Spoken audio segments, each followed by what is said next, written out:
Welcome. My name is Happy Jack, and welcome to Stories of Intrigue. Today we're going to be exploring one of the most bizarre cases in UFO history. Two men were found deceased, allegedly seeking to contact a UFO or a signal from the sky. The case remains unresolved to this day.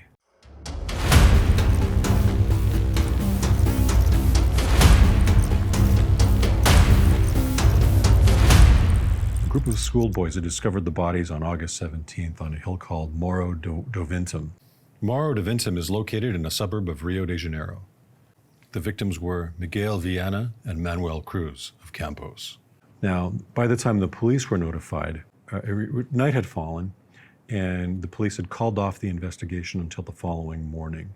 Because the hill had been known for nefarious activities, it was a high crime area at night, drug dealing, smuggling, and that sort of thing. So they decided to wait until the next day.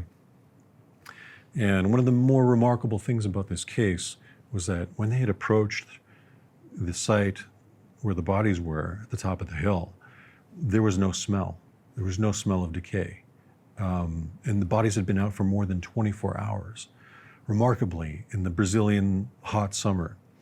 And on top of that, even more remarkably, the bodies were untouched by predation or scavenging.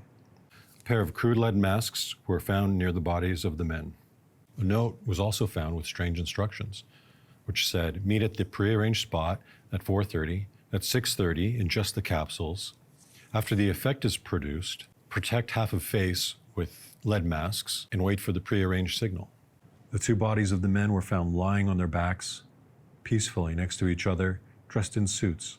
An autopsy revealed that they died of cardiac arrest. There was no signs of poisoning and no signs of violence, and they had a sizable amount of cash on them. The police were able to retrace the last movements of the men before their fateful meeting. Both men were respected citizens in their town of Campos and were employed as broadcast engineers.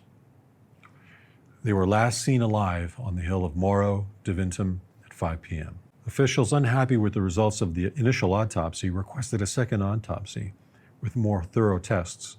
Nothing new was revealed. A robbery was ruled out as a motive for the crime. There was no signs of a struggle. Both men had money on them.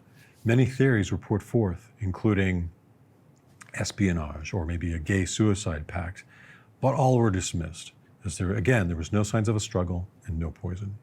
The second phase of the investigation began, when the police were deluged with calls from the public reporting strange occurrences on the evening and location the men had died. One of the most notable and respected citizens of the area, a woman, was driving home with her 3 children, and she was a member of high society, and her daughter told her to look up in the sky.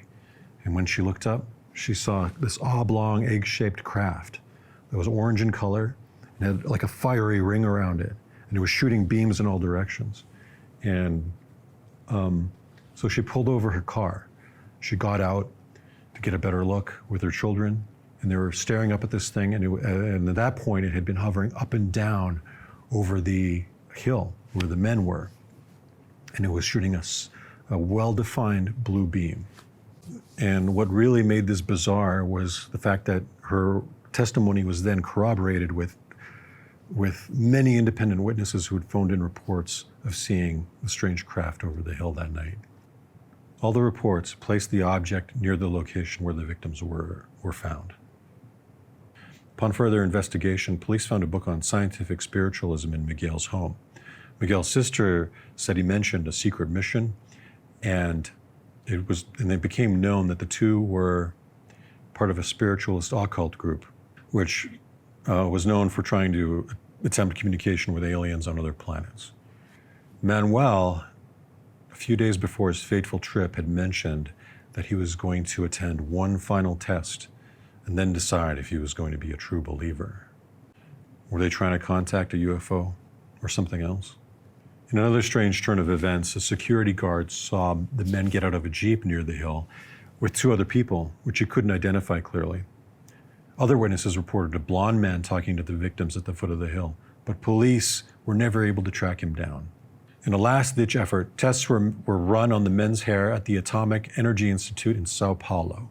Nothing abnormal was found.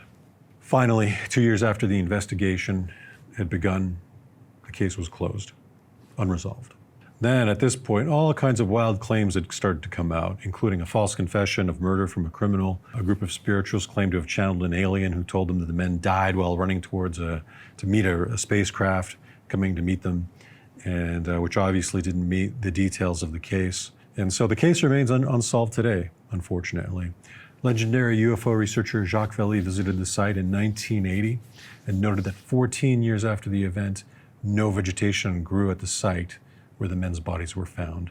So like apparently there's a patch of just soil, no vegetation growing. This account has been mostly drawn from Vallée's book, Confrontations, A Scientist's Search for Alien Contact.